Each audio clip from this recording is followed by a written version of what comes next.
Hello, today I would like to introduce you to Frank. Frank is also working for CIBS and he is going to give you a short introduction to recent developments in Kenyan politics. Thank you so much and welcome to Kenya. I will start by saying that we've had major improvement with reforms regarding the political system in Kenya. This has been clearly seen with some of the amendments that has been made, like a promulgation of the new constitution, which is now giving the people of Kenya the right to vote and also limits the presidential terms compared to the old constitution, which didn't provide any limit for a sitting president. So this has also been demonstrated by Kenya going to elections and forming the Grand Coalition government. I think the first one in the first country in Africa. That has been a milestone, and through the Grand Coalition we've also found a lot of reforms. This is regarding the elections situation in Kenya. It's also a remarkable experience because Kenya, again through the new constitution, had the power to introduce the Supreme Court, where the appeals of presidential petitions can be heard and determined. It is also a test of democracy on trial. This has been seen for the second time. Kenya has gone to the same Supreme Court. First one back in 2007. And the elections were the status quo, like the incumbent president was declared the winner. And we recently had an election that was in 8th August, and they were nullified by the same Supreme Court. So it means that the arms of government are operating independently. Those are the judiciary, the executive, and parliament. So we are waiting to go to the elections on 26th, even though the situation now is not certain whether there will be a boycott by the opposition or whether the elections will be postponed up to the term limit of the 60 days. And if it happens, then it will require a lot of constitutionalism and professions from the legal experts. Otherwise, thank you, and let's hope and pray for Kenya that we have peace during the elections on 26th. Thank you so much. Thank you, Frank. May I ask you some questions? Sure. So, because it was a lot of input now, Yeah. and maybe I can ask questions so the audience because it was a bit fast. Yeah. So I understand that there was a change in the constitution. Can you say when it was? And you also said that they changed the rule, like how long a president can be in office. Can you repeat that? And yeah. Yes, the new constitution was promulgated in the year 2010, and it provided for the limits, the term limits of the sitting president. So the limits of a sitting president is 2 terms. That is equivalent of 5 years per term. So that is 10 years. So Yeah. the president can only be in office for 10 years. So it's like in the US, just the period is 5 years, not like 4 in the US. Precisely. Precisely. Yeah. Okay. So the other thing was that you said the referendum. So there was a change in the constitution, and it was a referendum among all Kenyans, which approved the new constitution over the old one, right? Yes, there was a referendum also on the same, and the referendum was taken to the people of Kenya, and they were voting if they want the new constitution or they wanted the other constitution. But the Kenyans went for the new constitution because it was designed well and one of the best constitutions. Yeah. So now we have the new constitution, and you said it strengthened the role of the Supreme Court. It implemented the Supreme Court. There was no Supreme Court before that. Yeah? Yes, sure. There wasn't Supreme Court. The presidential petitions could only be heard at the High Court, and that was the higher court during those days. But through introduction of the Supreme Court, this means that presidential petitions from the High Court can now be appealed. Like the Supreme Court is the highest court in Kenya, which can hear and determine the presidential petitions. Yeah. So it implemented, or it strengthened the system of checks and balances, it's called in the US. Like you have the judges, the judicative, yeah, and the executive, and they control one another. And so you said this is the first time in all of African history that the Supreme Court cancelled a vote. Like this was just like a month ago, yes? Yes. And so it's a huge step in democracy because like these institutions, executive, judicative and legislative, they control one another. So it's what we call this in history like census or a milestone.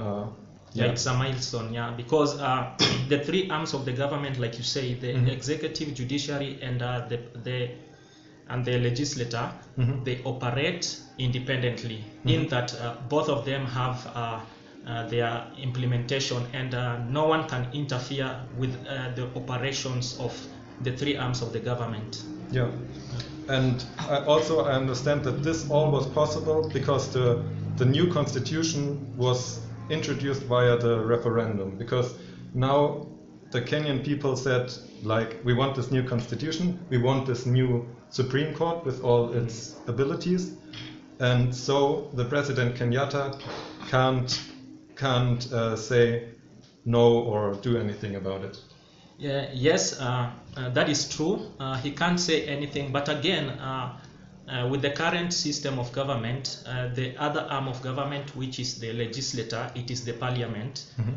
The parliament passes the bills, and the president has to assent to these bills. So the current situation means that once a bill passes, it requires, I think, 2/3 majority, and the president has more members of parliament. So with this, it means that they can easily go and debate on these bills. Like currently they are doing something, they want to make amendments on the electoral laws, whereby the judiciary cannot now decide the presidential petition. They are currently working on a new law in the parliament which would again strengthen Kenyatta's position. Yes, that is the position as per now. The parliament, through the government elected members of parliament, are already tabling, making amendments to these electoral laws, which will also provide that the chief justice is the only one who can't determine the presidential elections, and that's why the opposition are now championing and saying that they are not going to go for elections. In other words, they are saying that they are boycotting the elections, and they are using this slogan like "No reforms, no elections." Yeah. So they are calling for a reform in the voting system, and they say before the voting system is fair, we won't participate because the voting system is unfair and we won't have a chance anyway. That is exactly what they are saying, that reforms should start first from the electoral bodies, because the last elections were nullified because the same, it is called IEBC, Independent Electoral Commission. So they are saying that the same people who conducted the elections cannot be responsible to run the same elections which they term that were shambolic. So they are the same people in the same positions. They didn't do the last vote right, and since they're the same people there, it won't be right the next time. And what was my other question? I think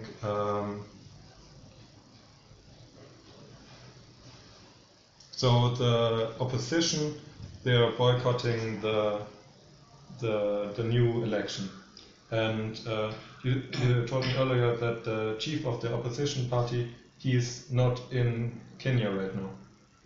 Yes, the chief of opposition party traveled to the UK, I think today, and apparently he's going to attend a forum in the UK. But as the elections, as per the rumors outside there, people are saying that it is a scheme of him not participating in the elections. So yeah, that is the position for now. So. And the opposition party is also not campaigning, so they are not doing advertisement to be voted in the next election, but they are part of the demonstrations.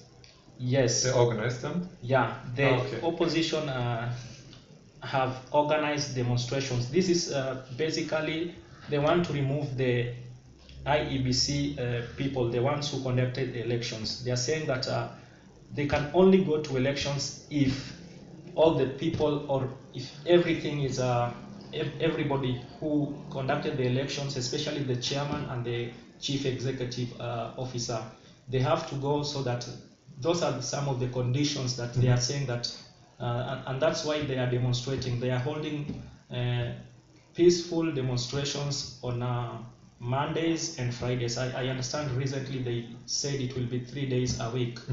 Yeah. Okay.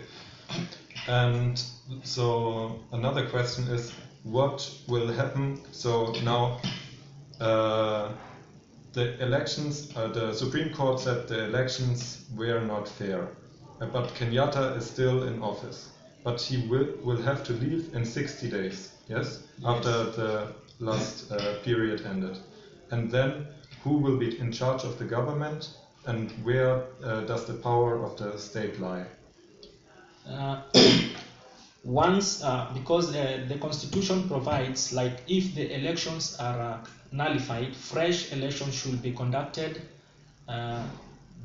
before 60 days. So in any case, if these 60 days are not met, like with the threshold, then there is a provision in the constitution.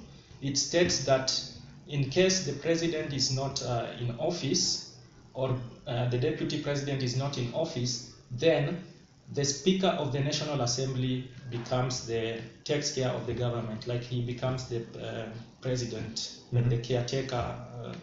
Okay. But where does the power? Who has the power then? The power, like the Speaker oversees the running of the state, but the power lies again with the army. Okay, with the army, with the military. Yeah, with the military. Okay. Maybe what would you say to the German people watching this? Because I think they have now gotten an analysis of Kenyan policy situation, which is like more than they would see on TV or something. Yeah. So what do you expect of maybe European or German people, and what would you hope or ask for, like for the German state maybe? Thank you once again. I'll just want to tell the German people that elections is something that comes and go. Yeah, we had the first elections. There are no major violence. Everything went well, and we followed the right channels with the constitution which were determined. Currently, the political situation is cool. Everything, the business is running as usual, and Kenya is a very safe country. Nairobi is peaceful. Like especially, what I would like to tell you that most of this violence do happens with the people who are living in the slums, because in the slums there are a lot of idlers, there are a lot of hooligans, goons who sometimes take advantage to go and rob people, maybe during peaceful demonstrations. Otherwise, the situation is normal. People are just conducting their business as usual. Okay. I just thought of another question, if it's okay for you. It's okay. We also talked about like the consequences for Kenya as an economic place, as an economic region, or like, because this so it's not sure how the politics will continue, and this affects also the economy. Can you talk a bit about that? Yes. If the elections are not held, it means there will be another. It will affect our economy because Kenya relies majorly on the tourism industry. So if the situation is not returned to normal, it means it will really affect our economy, and it's a bad sign for the future. And all that we are praying that the election will be conducted on 26th peacefully, and we continue conducting our business and living together as Kenyans. Yeah. Okay. Thank you so much. Yeah. I think it's really cool, and you're really good informed. And thank you so much. Okay. Thank you so much for your time. Yeah, and all the best. In Kenya we say hakuna matata. Okay. Thank you. Hakuna matata. Yeah. Ciao.